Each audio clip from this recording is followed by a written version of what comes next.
दोस्तों, आज की सबसे पहली और बड़ी खबर। अफ्रीका के माली में फंसे 33 मजदूरों में से 6 पहुंचे रांची। अफ्रीका के माली में फंसे झारखंड के 33 मजदूरों में से 6 मजदूर शनिवार को दिल्ली से रांची हवाई अड्डा पहुंचे। रांची पहुंचने पर श्रम विभाग के अधिकारियों ने मजदूरों का स्वागत फूल देकर किया।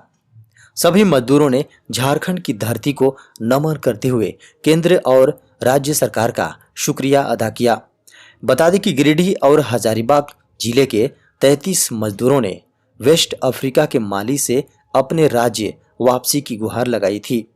16 जनवरी को सोशल मीडिया के माध्यम से सभी मजदूरों ने भारत सरकार और झारखंड सरकार को यह संदेश भेजा था।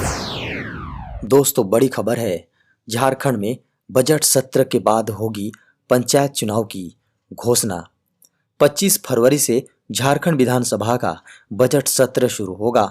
बजट सत्र पूरे 1 महीने यानी 25 मार्च तक चलेगा। माना जा रहा है कि अप्रैल की शुरुआत में चुनाव की घोषणा की जा सकती है। वहीं 3 मार्च को वित्तीय वर्ष 2022-23 का वार्षिक बजट सदन में पेश किया जाएगा। बजट सत्र में कुल 17 कार्य दिवस होंगे। वहीं सत्र में कुल 4 मुख्यमंत्री प्रश्नकाल होंगे, जहां मुख्यमंत्री से विधायक सीधे सवाल पूछ सकेंगे। प्रश्नकाल हर सोमवार को होगा, यानी 28 फरवरी, 7 मार्च, 14 मार्च और 21 मार्च को मुख्यमंत्री का प्रश्नकाल होगा। अगली बड़ी खबर है। झारखंड में एनआरएचएम कर्मियों का बढ़ेगा मानदेय। झारखंड में काम कर रहे राष्ट्रीय ग्रामीण स्वास्थ्य मिशन के तहत झारखंड स्वास्थ्य कर्मियों को 5% मानदेय में वृद्धि किया जाएगा। इस संबंध में स्वास्थ्य, चिकित्सा एवं शिक्षा परिवार कल्याण विभाग झारखंड सरकार ने कार्यालय आदेश निकाला है। यह मानदेय में वृद्धि वर्ष 2021-22 के लिए किया जा रहा है। कोरोना संक्रमण काल में स्वास्थ्य कर्मियों के बढ़ते काम के बोझ को देखते हुए मानदेय वृद्धि अधिक करने की मांग हो रही है। इससे पहले कर्मचारी संगठनों ने 10 से 12% सालाना मानदेय वृद्धि की मांग की थी। हालांकि मुख्यालय से निकले आदेश में 5% मानदेय वृद्धि को ही स्वीकार किया गया है। झारखंड में लगभग 50,000 से अधिक एनआरएचएम कर्मचारी विभिन्न विभागों और योजनाओं में सेवा दे रहे हैं। कोरोना वायरस के संक्रमण काल में सबसे अधिक पारामेडिकल कर्मी और नर्स पर रहा। झारखंड में मैट्रिक और इंटर की परीक्षा होगी मार्च के अंतिम सप्ताह में। जैक ने मैट्रिक एवं इंटरमीडिएट एग्जाम्स की तैयारी शुरू कर दी है। बता दें कि मार्च के अंतिम सप्ताह में मैट्रिक और इंटर की परीक्षाएं होगी। एक साथ दोनों टर्म की परीक्षा होगी। झारखंड बोर्ड के सचिव ने परीक्षा की तैयारियों को लेकर शिक्षा सचिव से मार्गदर्शन लिया है। विभाग द्वारा जल्द ही परीक्षा के पैटर्न को लेकर विधिवत पत्र जारी कर दिया जाएगा। अब तक की तैयारी के अनुसार मैट्रिक एवं इंटरमीडिएट की एग्जाम मार्च के आखिरी सप्ताह में होगी। साथ ही पहले एवं दूसरे टर्म की परीक्षा एक साथ होगी। पहली पाली में पहले टर्म के तहत ओएमआर शीट पर एग्जाम ली जाएगी, जबकि दूसरी पाली में दूसरे टर्म के तहत विषय निष्ठ एग्जाम होगी।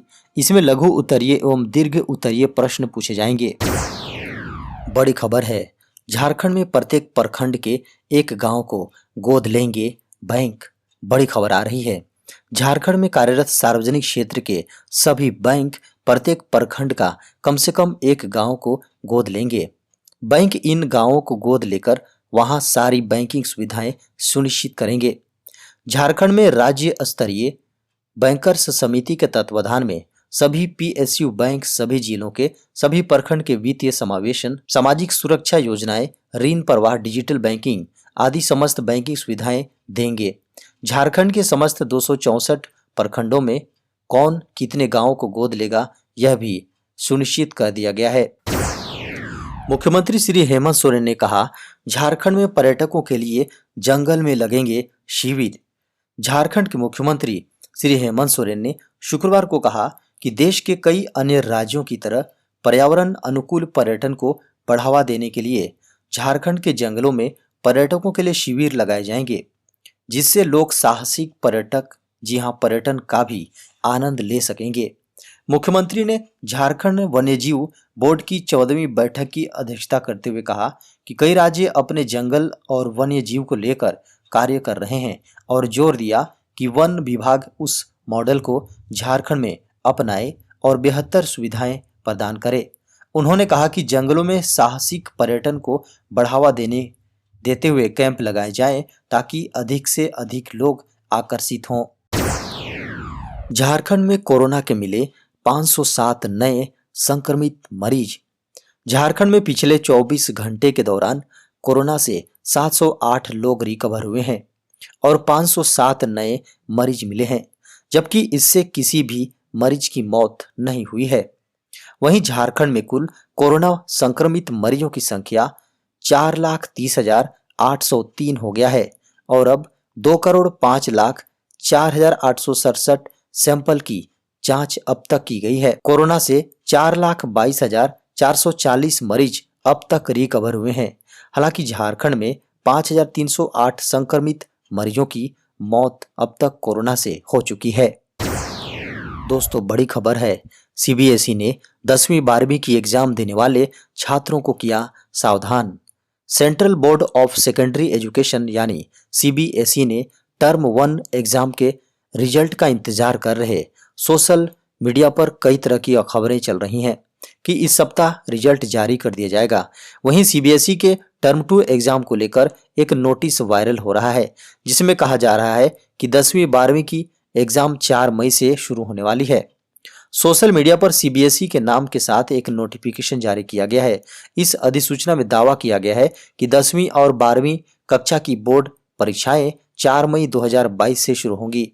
साथ ही वायरल नोटिस में यह भी कहा जा रहा है कि सीबीएसई ने बोर्ड के साथ संबंधित विद्यालयों को कक्षा 10वीं और 12वीं के प्रैक्टिकल प्रोजेक्ट और आंतरिक मूल्यांकन करने की मंजूरी दी है। इस नोटिस को सीबीएसई ने पूरी तरह खारिज किया है। सीबीएसई ने इसे पूरी तरह से फर्जी बताया है। सीबीएसई ने अपने ऑफिशियल ट्विटर हैंडल पर इस नोटिस को फर्जी बताते हुए कहा कि नोटिस पूरी तरह से फेक है। इस तरह के फर्जी नोटिस से सावधान रहें, क्योंकि सीबीएसई की ओर से इस तरह का कोई ऐलान नहीं किया गया है। दोस्तों, बड़ी खबर है, झारखंड में जेईई के 1289 पदों पर होगी नियुक्ति। जी हां, बड़ी खबर है, झारखंड में जूनियर इंजीनियर के 1289 पदों पर भर्ती होगी। झारखंड कर्मचारी चयन आयोग ने जूनियर इंजीनियर की नियुक्ति के लिए पदों की संख्या बढ़ा दी है। पहले से जारी विज्ञापन में 285 पदों की नियुक्ति प्रक्रिया शुरू करने का फैसला लिया गया था। अब इसमें 1004 पदों की बढ़ोतरी कर दी गई है। इस आधार पर अब 1289 जूनियर इंजीनियर की नियुक्ति की प्रक्रिया शुरू हो सकेगी। इसके लिए 7 फरवरी से ऑनलाइन आवेदन लिए जाएंगे। जेएसएससी ने गुरुवार को संशोधित विज्ञापन जारी कर दिया है। देश में पिछले 24 घंटे में मिले कोरोना के 1,27,000 नए मामले। देश में शुक्रवार को 1,27,000 नए मामले सामने आए। 2,30,000 लोग रिकवर हुए और 1,059 लोगों की कोरोना से मौत हुई है। इससे एक दिन पहले गुरुवार को 1.49 लाख नए मामले सामने आए थे। पिछले दिन के मुकाबले नए मामले में 21,442 यानी 14.35% की कमी हुई है। तीसरी लहर में मामले घटने के दौरान लगातार दूसरे दिन 1.5 लाख से कम नए केस मिले। वहीं 20 जनवरी के बाद से कोरोना मामले में लगातार गिरावट देखी जा रही है। फिलहाल देश में कुल सक्रिय मामले यानी कि इलाज करा रहे मरीजों की संख्या 13.31 लाख है। देश में महामारी की शुरुआत से अब तक कुल 4.20 करोड़ लोग संक्रमण की चपेट में आए हैं। प्रधानमंत्री नरेंद्र मोदी ने किया स्टैच्यू ऑफ इक्वेलिटी का उद्घाटन।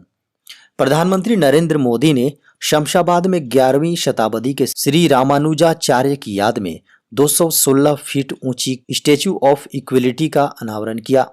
यहां उन्होंने श्री रामनगर स्थित रामानुजाचार्य के मंदिर परिसर स्थित एक यज्ञशाला में वैदिक मंत्रोच्चार के साथ पूजा अर्चना की।